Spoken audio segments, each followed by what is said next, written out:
Hello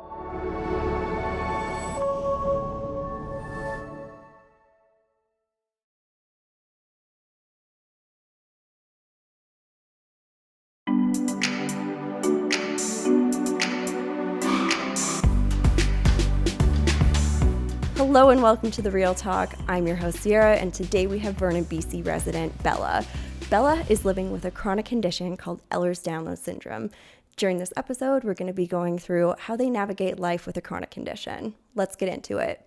Well, welcome, Bella. Thank you. Oh, so excited to have you. Excited to be here. I think we've known each other for about 10 years?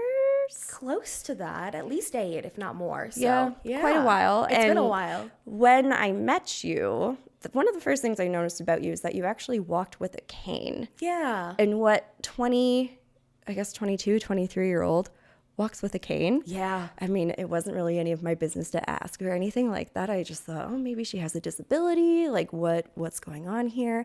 And as time went on, you got a diagnosis for a condition called Ehlers Danlos Syndrome. That's right. Yeah. Could you tell people what the heck Ehlers Danlos is? Because it's becoming more common and more known, but also it's still not talked about enough. Yeah, that's very true. And also, it's been diagnosed as the TikTok disorder, so it makes it even harder for people to take us seriously. Great. Since it's become more popularized through TikTok. I found out about this condition through a series of events that was really interesting, I'll say. I had no idea what EDS was either, which is the shorthand for Ehlers Danlos Syndrome. We're going to be saying it a lot throughout yes, this. Exactly. So if you hear EDS, that's the shorthand form. There are actually 13 different subtypes of EDS, and I have the most commonly diagnosed type, which is hypermobile Ehlers Danlos Syndrome. Essentially what that means is my connective tissue, which is in every single part of your body, including your brain, your skin, your organs, is not working correctly. It's basically broken. So I can do a lot of fun party tricks, which for the people who are watching on video, I can bend my thumb forward to my wrist. Ooh, nice crack in there too. Yeah, Some exactly. Good, when I bend my knees, I don't know if you'll be able to see with pants, but they kind of bow upwards. Same with my elbows, they bow outwards. I can do prayer hands behind my back. I used to be able to do the full splits without stretching. I can still touch the floor without stretching, straight back, straight knees. And also I have a bunch of other stuff wrong with me. But those are the fun things. Yeah. I mean, it basically means your skin is broken. But like what causes this? Like what is this? Like, it sounds so confusing because obviously like you went to the party trick. So some people are probably like, okay, but like every kid can do that kind of stuff. That's double jointed. That's this, that's that. Well, I hate to tell you that it's actually not normal. Yeah, exactly. And it can cause a lot of issues in your life. Yeah. So yeah, if you want to go into like what causes this? Like why are people like this? Yeah. So it is a genetic disorder. It's something that I was born with. So I've been hypermobile my whole life, but we called it double jointed growing up. I had never heard of the word hypermobile actually. And that was part of what helped me find my diagnosis was when a chiropractor finally said, oh yeah, well, it's because you're hypermobile. And it was my first time hearing that word. I was living in Hinton, Alberta at the time, which is a very small mill town if you've never heard of it or never seen it. It's basically on the highway and there's a little bit to either side. There's not a lot there. At least there wasn't back in 2014 when I was living there. And it's dusty and stinky. It was not my favorite place to live. However, there was a new doctor working at the clinic who then became my doctor since I needed a doctor. She was new to practicing in actual medicine, like firsthand with people. So she was a lot more open, I think. Like she actually listened a lot more. She heard me a lot more. And she didn't question me as much as I think a lot of other doctors who've been in the field a long time tend to. And it was really good because I had been seeing her for a few months at that point when the chiropractor mentioned hypermobility. And then I went on a very long Google rabbit hole. The first thing I found was hypermobile spectrum disorder, which is a condition that is a little bit similar to Ehlers Danlos syndrome, but it usually doesn't come with the chronic pain that often is encompassed in actual EDS. EDS, one of the main symptoms is chronic pain because your joints aren't supposed to move like this, as it turns out. And your muscles, when you have a connective tissue disorder, they are constantly flexing to try and hold your joints in place, which causes pain in your muscles. And then also there's pain in your joints from your joints moving past the range that they're supposed to. So chronic pain is definitely a big part of it. But I first found hypermobile spectrum disorder, and it didn't quite fit, but it did seem closer. And through that, I found EDS. And it just, a bunch of light bulbs went off because every single symptom on the list was something I was dealing with. At that point, I really wasn't eating because I was having a huge flare-up, which I didn't realize. But I was barely eating. I was basically only eating smoothies. I couldn't even keep rice down because my digestive issues were so bad at that point. Most of it was likely stress-induced because stress actually affects people with EDS at a much higher rate and can really affect the way that our body systems work. And it can cause us to go into flare-ups a lot easier. A flare-up, for those who don't know, is basically when your symptoms get much more unmanageable and your pain levels rise. And it can be triggered by something very small. Exactly. It could just be like you did actually like roll your ankle and Yes. it, not just your ankle is hurting, the rest of your body is hurting too. Exactly. I actually just sprained my ankle a couple of months ago.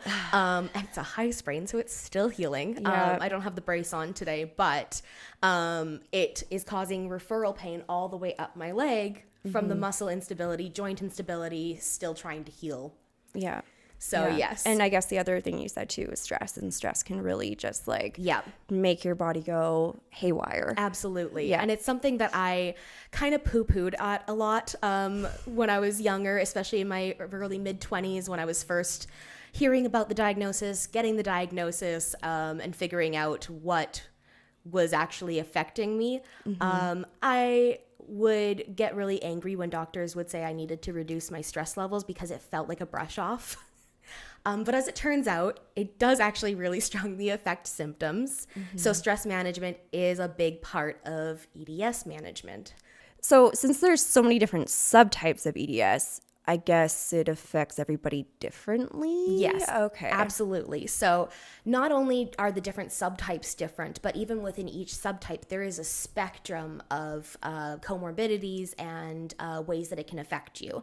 Like, I have a lot of joint instability, but I don't dislocate very often, whereas a lot of people with EDS that I know of do dislocate fairly often. I sublux more than I dislocate, which is a partial dislocation. It's where the joint kind of slides partly out of place, but not fully.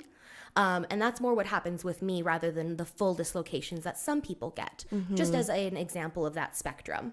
But also each subtype affects different areas of the body. Like there's the vascular subtype, which most people who have the vascular subtype don't actually live into their 30s because it's so deadly. Because the vascular subtype essentially is affecting all of your veins, including your heart, and it weakens all of your blood vessels, which leads to pulmonary things. Right. So Yeah. I'm very lucky that I have the hypermobile subtype in some senses, but also this is the subtype that causes the most pain. Right. So Yeah. you win some, you lose some. Yeah. I'm going to live forever, but I'll hate it. Also with EDS, it's something that isn't very often diagnosed. It was considered a rare disorder for many, many years, and some doctors still look at it as a rare disorder, but it really isn't. It's rarely diagnosed, and I think that's a big difference between actually being rare and not. It's more that doctors don't really get any education on the topic. I think they get a couple of sentences in their medical textbook when they're becoming doctors, and that's about all they learn about EDS. Because it's been considered a rare disorder for a very long time, and doctors are taught to think, when you hear hoofbeats, think horses, not zebras. And essentially what that means is if you hear or see something, think of the most common cause rather than the rare cause. So oftentimes doctors are going in trying to find the most common thing that it could be. They're going from most common to least common when they're doing diagnostic stuff. And they're trying to think of the horses, not the zebras, when we are zebras. That makes a lot of sense. Yes. Yeah, absolutely. It's also why a lot of brush offs happen. Yeah, no, I can totally see it. And I wouldn't even say it's necessarily like their fault for not getting that type of education. Yeah. But like the most that we can do at this point is do podcasts like this. Exactly. Make sure that we're talking about it, getting information out there so that doctors are seeing that it really isn't that rare. I know several people in my life who have been diagnosed or are in the process of getting diagnosed since I met them in the last decade. I have at least a handful in our area. Yeah. And we're not in a big town. No, we're not. And these are all people that I've known. So I don't think it's very rare, if you ask me. I think it's pretty common, unfortunately, and it's just something that isn't diagnosed very often. Yeah, absolutely. I guess I'll kind of like bring up my own part of this. I alluded to it without saying anything. Yes. So I guess what would have that been, like 2 or 3 years ago? Yeah. I always had photography clients say to me, they're like, how do you take photos in those positions? Like, you look over at me and I'm in a squat with one leg behind me, one in front of me, an arm over here holding a bag, like, and they're like, doesn't that hurt? And I'm like, no. Yep. What are you talking about? Like, this isn't making sense. And then I thought back to like when I was young and I figure skated, and all of these other girls I skated with, they would be struggling to get to a split. Meanwhile, here I was just whoop, like in a split, both legs, 2 different directions. Like it was nothing. Middle split, all of it. I didn't have to work for it. It was just there. Obviously, as an adult, that has changed because you have to work at it a little bit more. But just kind of like looking at my life and all of these things where, you know, my coaches would always say, oh, Sierra's so flexible. And it actually worked against me because I couldn't feel muscle isolation, and I still really struggle with that. Yep. That's something that I also very much struggle with. I hear that. Yeah, they would be like, okay, and isolate your core and isolate this, and I'd be like, what does that even mean? What does that mean? I don't understand. So looking at it a little bit more and going like, oh wait, like my hips hurt all the time. Yeah. Why do my hips hurt all the time? Why does my body do this? Why does my body do that? Why did I never actually sprain my ankle until I fell down a flight of stairs? Yep. Why did it just bounce back and feel fine the next day? Yes, exactly. So there's all of these things where I was like, wow, like this kind of fits into my life. But like you said, the diagnosis part of it is very hard. Yes. Sometimes it makes sense to get a diagnosis. Sometimes it doesn't really. Yeah. It causes me pain, but at the same time, it's not really affecting my life in a disability type of way. It's not disabling you yet. Exactly. And that's the We're all going thing. to become disabled at some point in our lives if we live long enough. Just reminding the audience, because that's something that a lot of people don't think about. If you live long enough, you will become disabled. Yeah. But it's going to happen at different points for everybody. Yeah, exactly. And so I personally am just doing things to make sure that I stay strong enough, that my body doesn't give out on me, and to stay active enough. And if I am having a hard pain day, especially with my hips or my lower back where it does bother me the most, then I try to take it a lot more easy. Yeah. And that makes a lot of sense. Yeah. And like Sarah was saying, yeah, you're right. You don't necessarily need to get a diagnosis if you aren't feeling disabled by the condition. However, if you are able to get that diagnosis, if you are having issues, if you're having, honestly, a lot of different random issues, like it's not just the flexibility, it's not just the gut issues, it's not just the muscle and joint pain. It can affect so many different things, and it can make life really uncomfortable. The normal amount of pain is 0. The day you said that to me, I think it was 2022, I was sitting in here. Yep. Sending you videos of me touching the floor with a straight back, hugging my legs. Yeah. The way your knees bent even. Yeah. And you said that to me, and I went like I had like an epiphany at that moment. I was like, what do you mean? That is crazy. And then I thought about it, and I started, that's when I really started putting things together. And it was just like all of the puzzle pieces and all of the gears fitting together. And it just like Yeah. Everything in my life made sense at that moment, and that I was living in an amount of pain, you know, not debilitating. But it's still there. It's still there. And the fact that it is there is a problem. Yes. Yes. I am not like saying like it hurts. It's not an issue. It is an issue. But also everybody has different pain levels that are normal for them. Like I sit at a baseline of about 4 or 5 on most days, even with the meds that I'm on. Yeah. And I think your baseline's a little bit lower.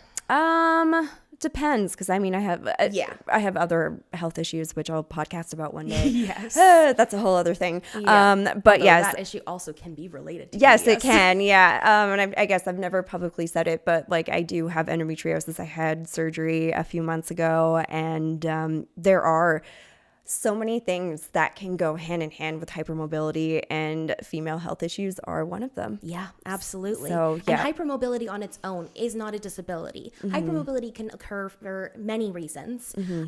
But when it is causing issues, that's when you need to see a doctor about it. You should never feel like you have to live your life in any amount of pain if you are able to get help. Yeah. Which not everybody is able to. There's doctor shortages in many areas of Canada at minimum. Wait lists are exorbitant. They take forever. Yeah. And a lot of specialists are not educated because they aren't taught about it. And it's not necessarily their fault, but I do think that there should be more education around it in general, not just for doctors, but especially for doctors, because they're the ones who are looking after us. And when it feels like you can't talk to your doctor because they don't understand, it's really isolating. But it makes you feel really dejected as well, because it kind of makes you feel like, what's the point in even seeing doctors? And that's something that I'll get into a little bit later as well. So we talked a good amount about the diagnosis and that kind of process, but your diagnosis is a little bit different than most. So can you tell us a little bit more about that? Yeah, absolutely. So I was extremely lucky in the fact that I was seeing this new doctor up in Hinton, and she didn't question sending a referral to a geneticist for me, because that's what I had asked for. It's what was recommended on the diagnostic criteria for EDS at the time. And so she sent it. And I don't think most doctors this day and age, or even back then, would have sent it with no questions like that. We did talk a lot about the symptoms beforehand, but everything checked out to her. So she sent off the geneticist referral. I ended up moving away from Alberta to BC, and so I had to then move the referral to BC. So it took a little bit extra time. And then I had to go all the way down to Vancouver to see a geneticist in order to get the diagnosis. It was actually a really interesting process, because they go over family history a little bit, and then they have you do all of your party tricks and the finger splay and everything like that. Yeah, the finger splay. Yeah. Apparently most people can't go beyond like here. Yeah. If you're watching, if you aren't watching and you're just listening, we're putting our hands together and we are pushing our fingers backwards, basically. Yes. And yeah, most people cannot like move their fingers more than like a couple millimeters or centimeters. Yeah. And I currently have like a 3-inch span. Yeah. Yeah.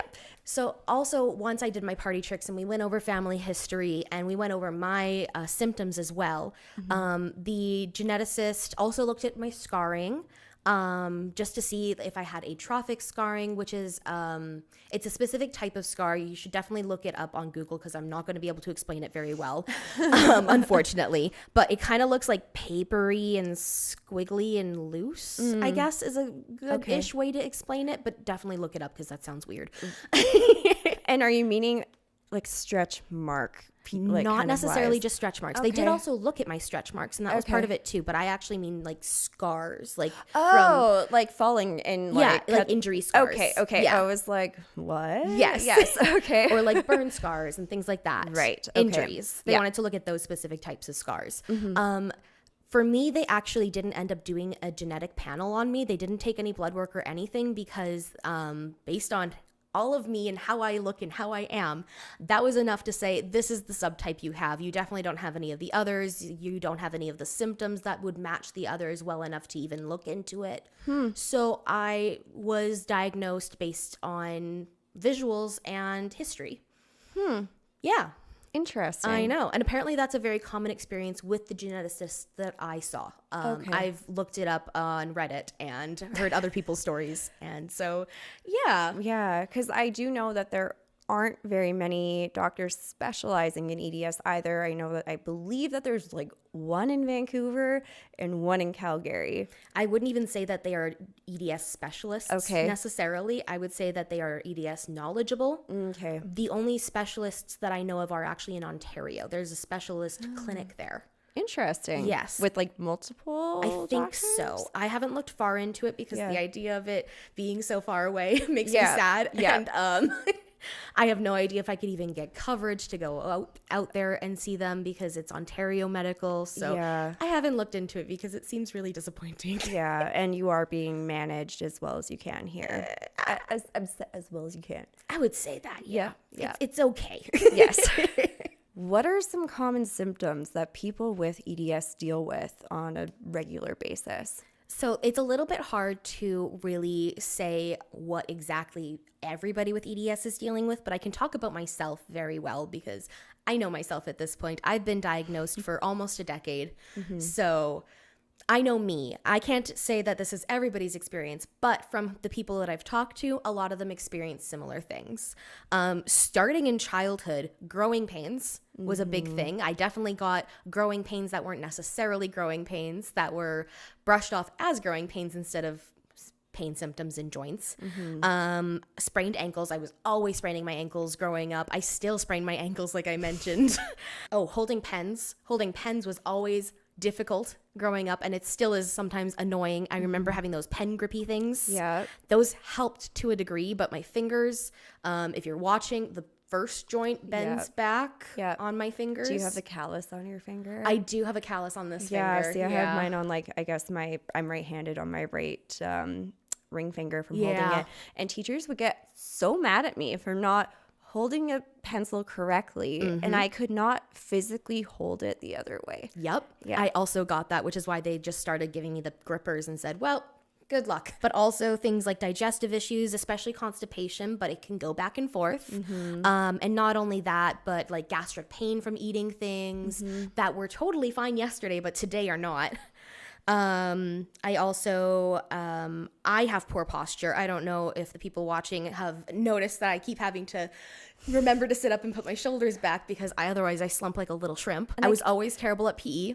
Yes. I just want to say for the posture, it can be more comfortable to sit in a terrible position. Absolutely.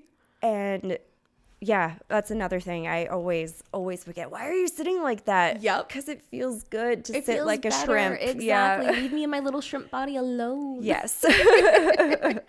Headaches were a big thing for me growing up, and they still are. I have a constant headache at the base of my skull. But I recently saw a pain doctor in town, and he did some injections in the back of my skull, and that took away my daily headache, which was kind of nice. Really? Yeah. I still get some of them like wrapped to the temple area and the front of the head, but the back of the neck ones are mostly gone, although they're starting to come back because I need to see them again. Yeah. But that's something. Bruising, I bruise like a peach. I've always bruised like a peach to the point, I see all of your little bruises. Yeah. You've got a ton of tiny ones. Yep. All over. Always. I had them so bad growing up that we actually had CPS calls on us at one point. Oh my gosh. Yeah. Oh. I know. So we had to explain, like, no, I just bruise. Like, if you grab my hand or my arm hard enough, there's gonna be a bruise. If I bump against a table, I'm gonna bruise. Yeah. And also, my joints are clumsy, so I fall a lot. Or at least I Yes. did when I was younger. I don't fall as much now, but Hopefully it stays that way. yes, hopefully. ADHD. I was diagnosed with ADHD as a kid, which, if people who were growing up or who were growing up in the 90s are listening to this, person who was raised as a woman getting diagnosed with ADHD at like 9 years old.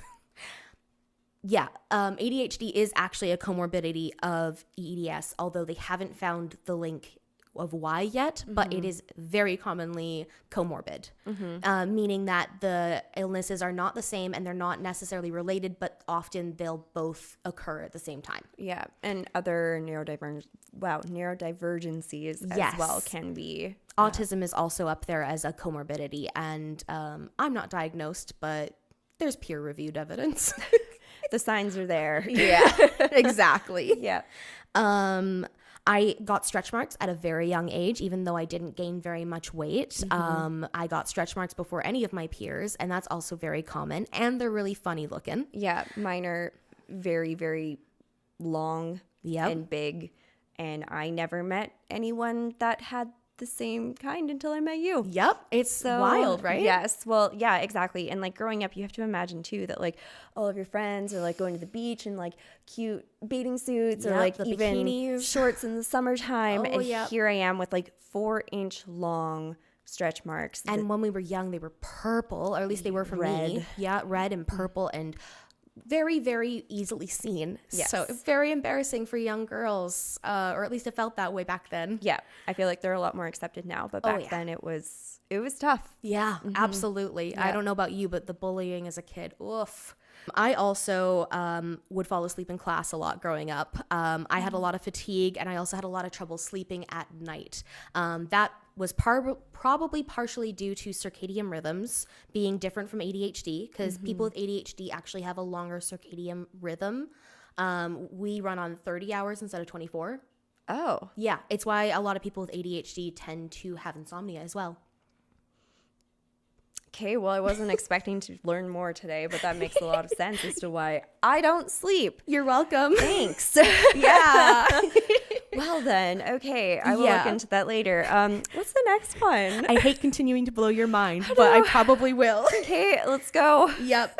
I was always clumsy. We already mentioned that. I was always sitting weird. We mentioned that too. I was W sitting a lot, which is where you sit with your feet to the behind side. you and your knees on the ground and your butt on the ground. Yes. Yeah. Little kids do it a lot. Yes, because their hips aren't fully formed yet. It takes a while for those joints and ligaments to form in little kids. Yeah. And they're just more mobile in general. It helps them get injured less. All of this tended to be blamed on me just being not right. It wasn't an illness. It wasn't my mental health or anything like that. It was my problem, even though a lot of it was physical and not something I had control over. I know that I still have a lot of these issues. Most of these I still have, along with more, like the digestive issues haven't gone away. I now get itchy randomly and get hives randomly, which the allergist is just calling chronic urticaria for now, which basically means chronic hives with no explanation. Interesting. I didn't know about that one. But it makes sense with like a, skin issue. I see a chiropractor, which helps. Most people would say that you shouldn't see a chiropractor, but I have my joints out of place a lot, and they're the only ones who seem to be able to get them back a lot of the time. So I'm going to keep seeing the chiro. Yeah. I mean, there are precautions to take, though. Yes, exactly. So I've talked with my chiropractor about the precautions, and we've done multiple x-rays to make sure that we're not causing any permanent damage. Yeah, exactly. I know the biggest one that they say is like make sure they don't touch your neck. Yes, which my chiro definitely touches my neck, but we do it in a gentler way than most people's. Yeah. We don't do the big whip around kind of thing. Yeah, exactly. Yeah. Although I do miss it. It felt so good. You have experienced firsthand being dismissed by doctors. Do you remember the first time that this happened to you? Honestly, I don't remember the first time because it's been happening since I was a kid. Right. I remember some of the most significant times, but I really don't remember the first time because it's been happening since I was small. I remember the first time that I was dismissed around EDS specifically was a doctor in Edmonton. I had moved from Hinton to Edmonton for about a 6-month period before we ended up moving back home. And during that time, I was trying to get some pain management because I was really struggling. Most days, my baseline was more like a 6 or 7 out of 10. And no doctor had given me any medication or prescriptions to help with it. So I was taking way too much Advil. And also, this is really bad. If it needs to be cut, that's okay. Also, I had a bottle of peach schnapps in the freezer that my fiance would hand me with a straw when I got home from working, because being on my feet for 3 hours doing tasting samples, because that was the only job that I could really manage at the time, was like 3-4 hours of doing tasting samples. I would get home, collapse on the floor in pain, take a couple Advil, and then sippy out of the liquor bottle. Right. It was a very bad time in my life. Yeah, no, I think it's important to mention because that's something that happens with a lot of people, not just with EDS, but with chronic pain in general, is that they are dismissed. And this is what happens, is that you go to desperate measures. Exactly. It wasn't something I wanted to do. And I don't even really like drinking. Like now at this point in my life with the medications managing most of the pain, I maybe drink a couple times a month, if that. Yeah. And it's usually socially. Yeah. I was just going to say it's probably like one. Yeah. I only drink, have like a drink. Yeah. Maybe 2. I went camping this past weekend and I bought coolers and I maybe had 1 a day. Exactly. So yeah, it shows you like what you were at level-wise. It was a desperate time. I was feeling awful and it helped mask it a little bit. It didn't take it away that much, but it made it so I wasn't thinking about it as much and made it so I could live.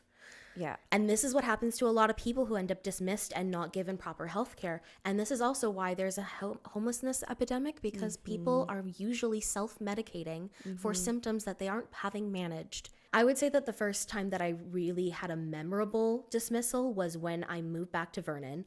I was on the wait list to see the geneticist in Vancouver.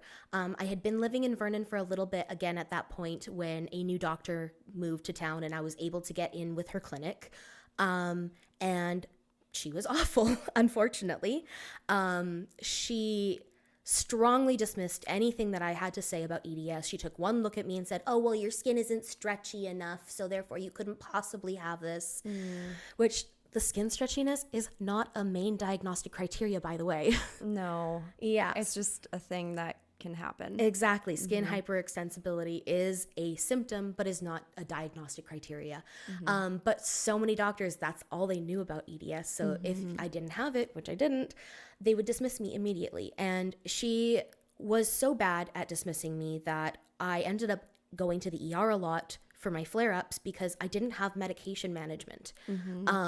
Eventually, I went to the ER enough times that she told me I was wasting the ER's resources and finally prescribed me a medication. Yes, I do remember that. Yes. It was very frustrating and not a good time in my life. No. But at least I had some sort of medical help, I guess. I ended up switching doctors to the doctor that my mom sees. Thank goodness, because familial ties, she was able to take me in. She sends me for referrals. While she questions things about stuff that I bring up, she'll still do things. She has managed my medication for the most part. And I'm at a point where I'm not in crying pain at the end of every day. So that's all we can really ask for at this point. exactly. With such little information out there and so few doctors actually educated, at least I'm able to manage myself for the most part now. How do you get by on a daily basis living with EDS? So that is a hard question because honestly, I don't think I do. I don't think that anybody really gets by, at least not well, on a daily basis with EDS. But I do think that there are things that help us cope. There are a lot of coping strategies out there that I am using that help me at least get through each day and still be here, if not doing an excellent job. Yeah. I would definitely say having a therapist who is chronic illness informed is very beneficial. I would strongly suggest that they are chronic illness informed, just because so many therapists have no knowledge of it and therefore don't really understand and can't really help with it. I would also say that finding groups in your area, chronic illness groups, chronic pain groups, even if the ages of the people who are attending tend to be on the older side, those groups can still be pretty helpful. I went to a lot of them in my 20s and most of the people there were 40 plus.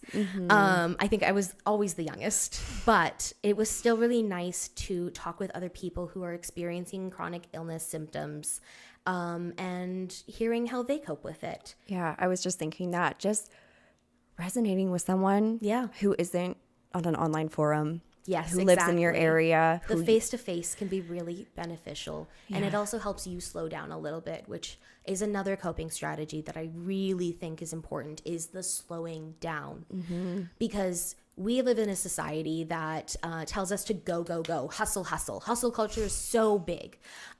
You're talking to the queen bee of hustling. Absolutely. I know this, which is partially why I'm bringing it up. But well, I have gotten a little bit better. The last couple of weeks have been a little crazy, but you know, I have actually gotten to the point where I'm like, okay, what do I do for myself? yeah, When do I relax? exactly. Yeah.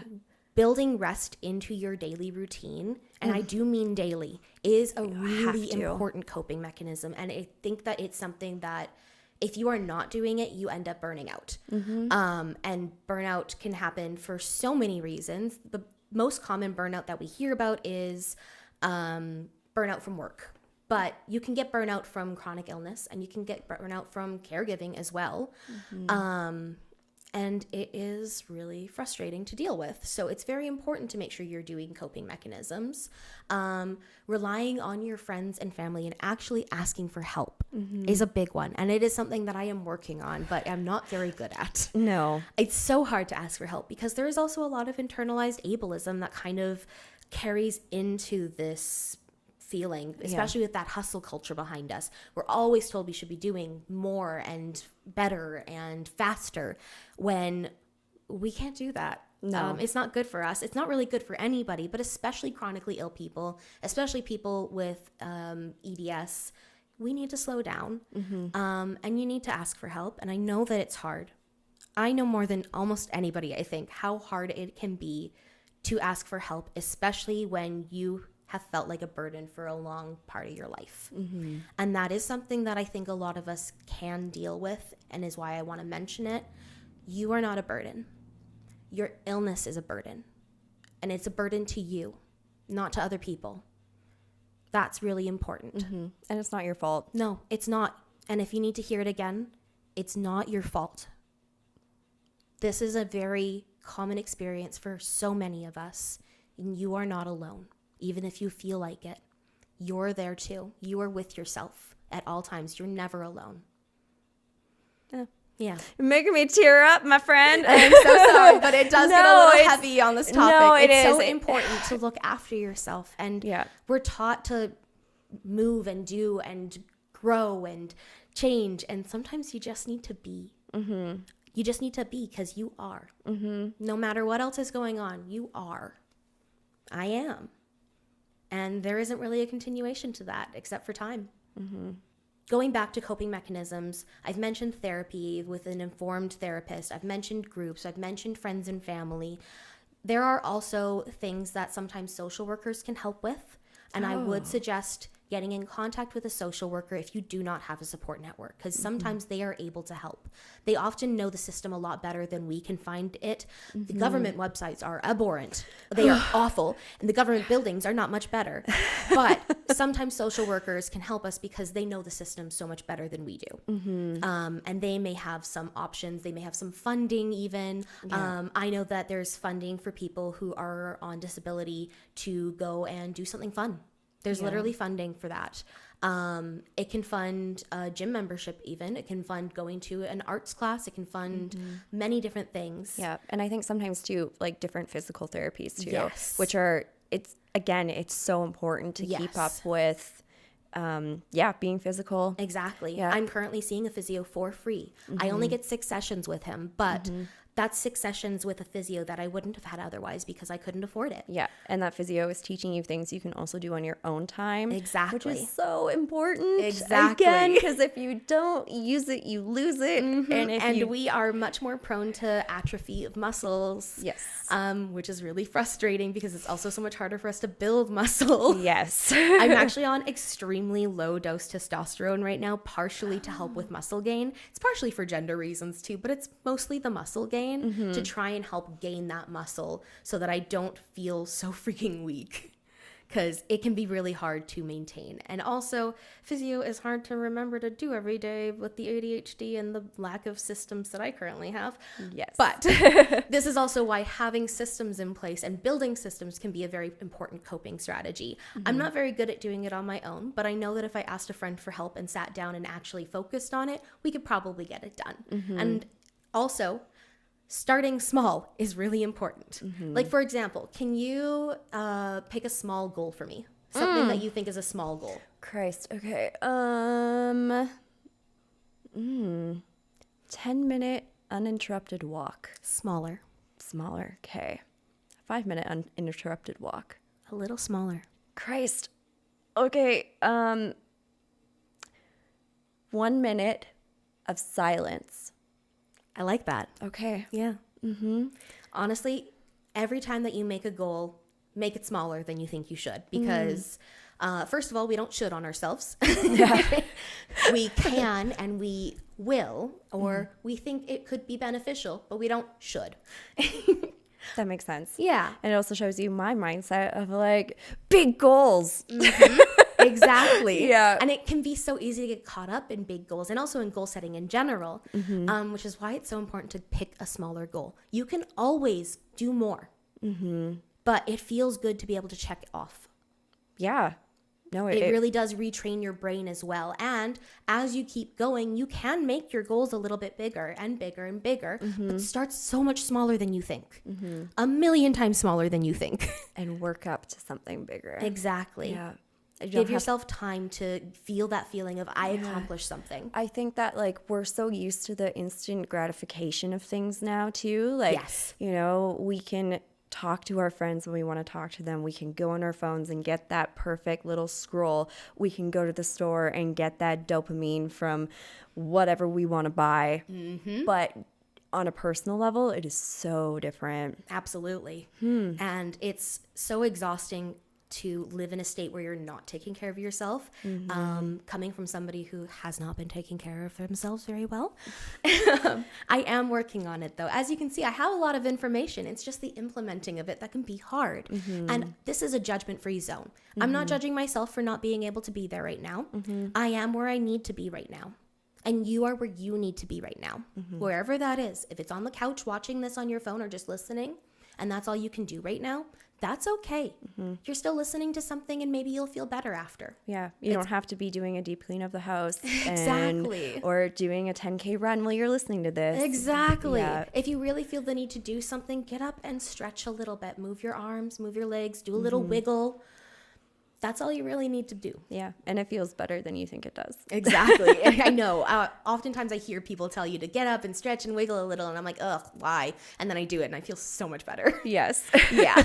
So if that's all you have in you today, just do that. Yeah. And I guess as well, you do also have a very wonderful supporting partner too. I do. I really do. They are amazing. My partner is somebody who has known me since I moved back essentially. Like I moved back to the Okanagan in 2015 and I met them in 2016. I met their sister first, but only by a month. Yeah. And then we met and we became friends pretty quickly. Yeah. We have kind of drifted in and out of each other's lives in that time a few times.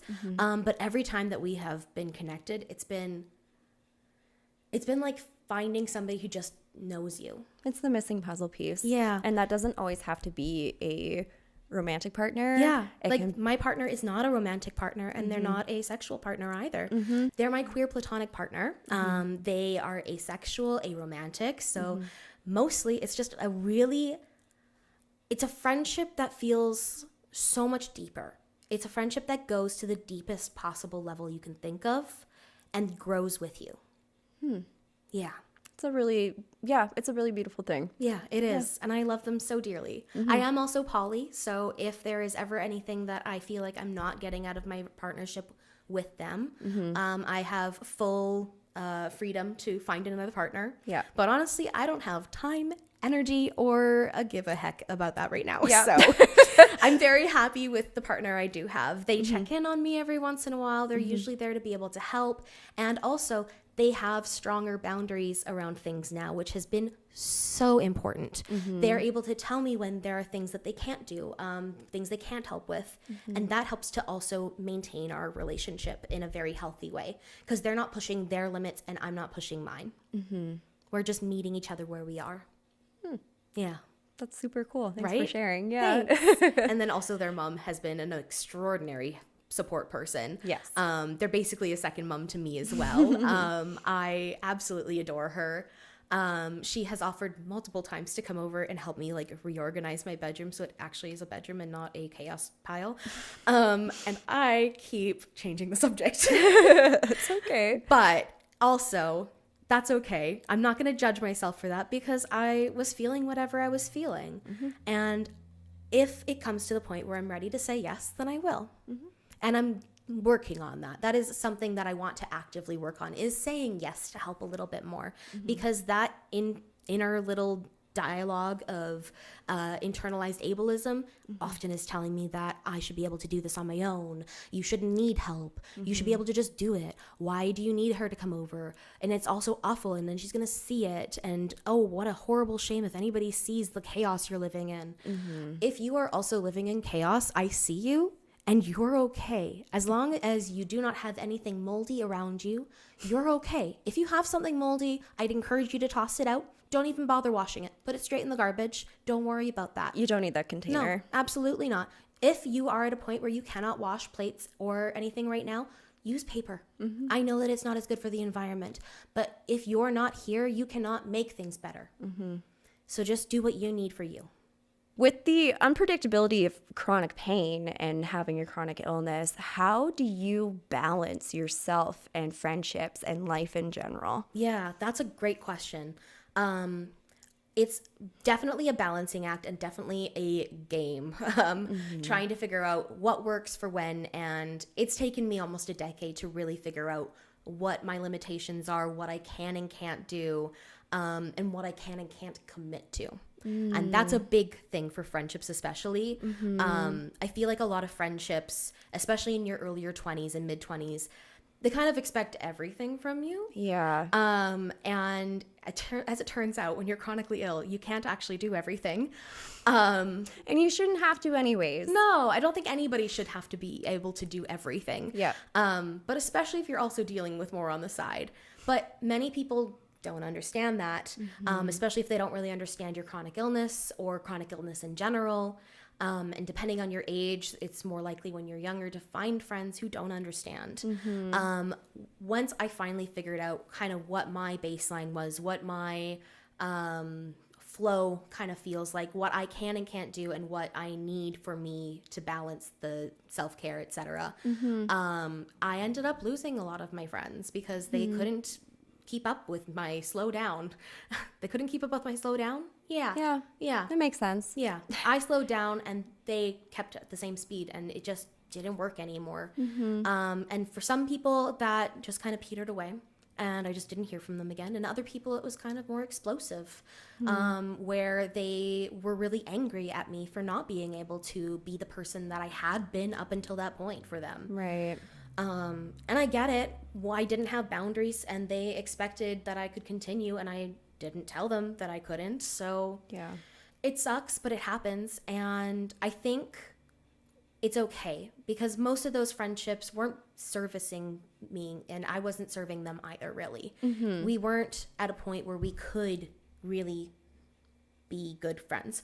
And so finding that balance, while you do lose friends, you end up making friends who actually understand you better than any of the others did because you understand you.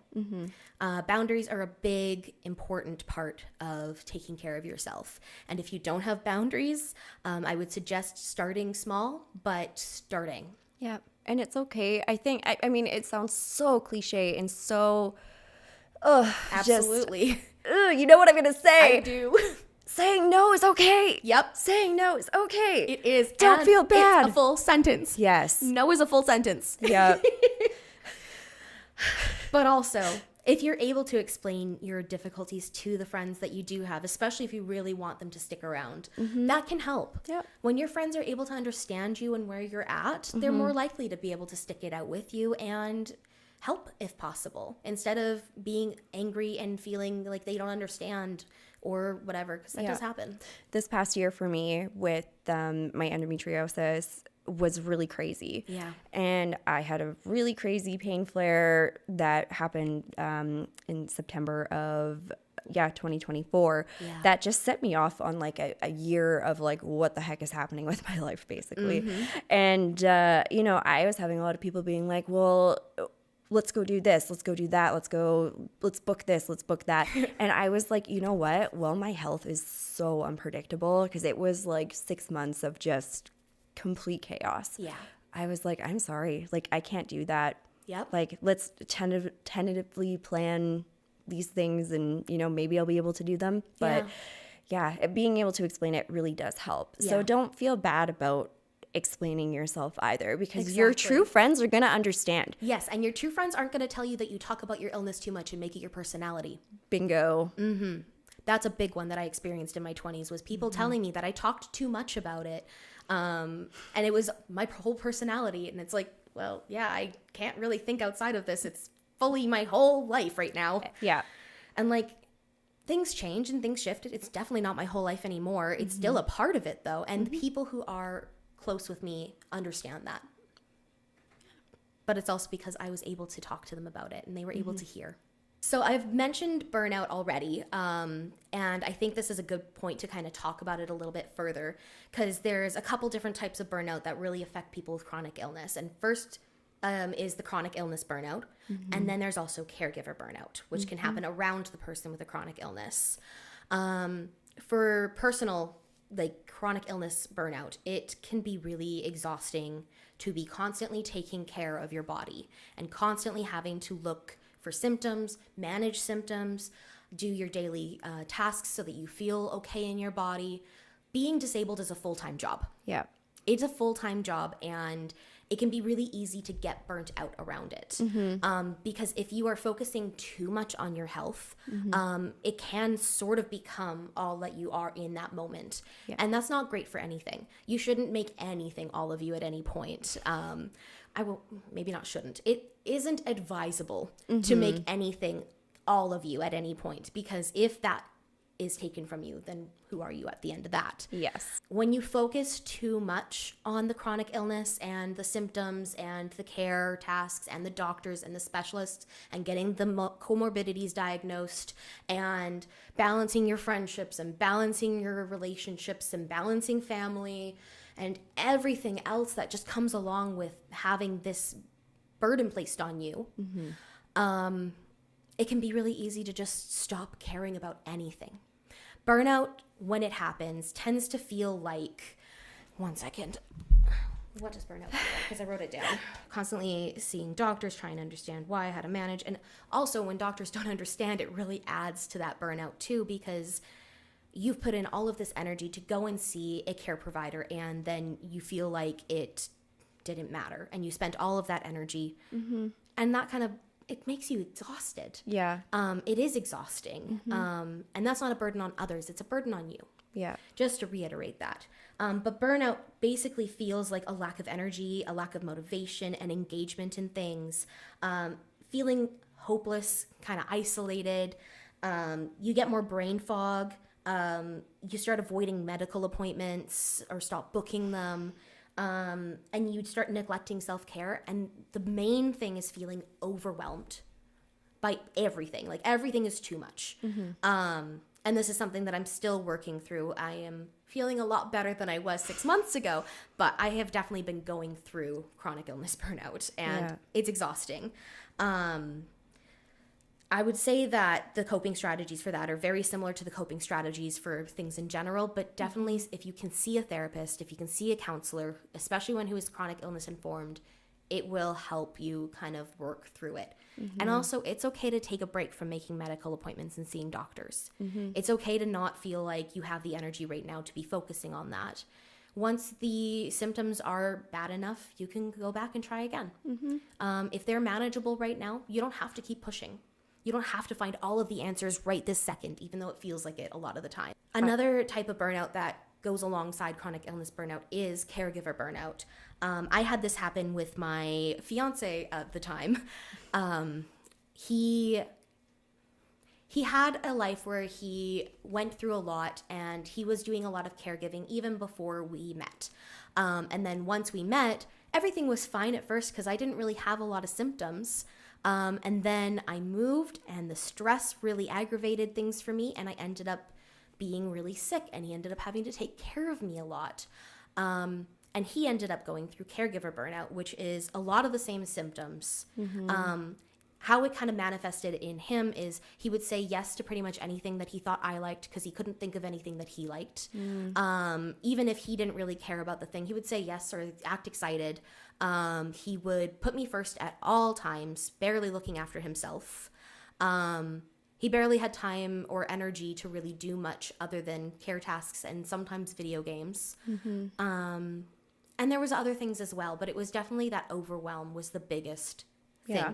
That ended with me basically having an ex-fiance because we were young and he was overwhelmed and burnt out, and You were young, overwhelmed, and burnt out too. yeah, exactly. We were both young. We were in our early 20s. Like I think we were 22 when we were engaged. So Yeah. we were young, dumb, full of love, but love can't really carry you when you start feeling burnt out. And we didn't have the strategies at that point to really make it so that he felt comfortable. Yeah. Like he felt like he could work on his burnout, could actually talk to me about it. I was not the nicest person at that point because my pain was up here. And I don't know about y'all, but when I'm in pain, it makes me very irritable.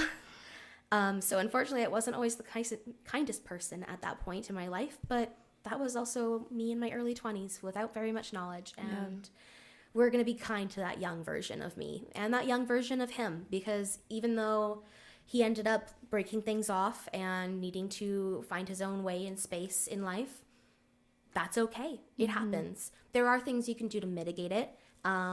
Especially the main thing is communication, boundaries, and self-care for everybody in your life, even your caregivers. They need to be looking after themselves too. Yeah. But yeah, it's a thing that can happen if you aren't careful, and it happens more in people who do not have good communication boundaries or are young and don't have developed brains yet. Yeah. Motivation. We brought a few things up with motivation in this podcast already. How do you personally stay motivated to keep going and, I guess keep going with life? Yeah. Staying motivated is really hard. And so I'm really glad that you bring that up, because it's a really hard thing when you are living in daily pain. Now that my baseline is at a manageable level, it's easier, but there are definitely still days where it's hard. When I was really young, I had a family member who lost his life to his own struggles. And it really did shape a lot of who I am today and what keeps me going.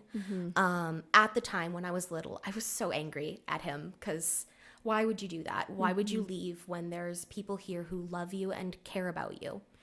And then I hit 15 and I got severely depressed, and a light bulb went off, and I went, oh, if he was living like this all the time, I don't know how he could manage to live as long as he did. I get it now. And a lot of that anger went away. And while I understand, it's something that I would never do, because the feeling of being left really stayed with me, even though I do forgive him.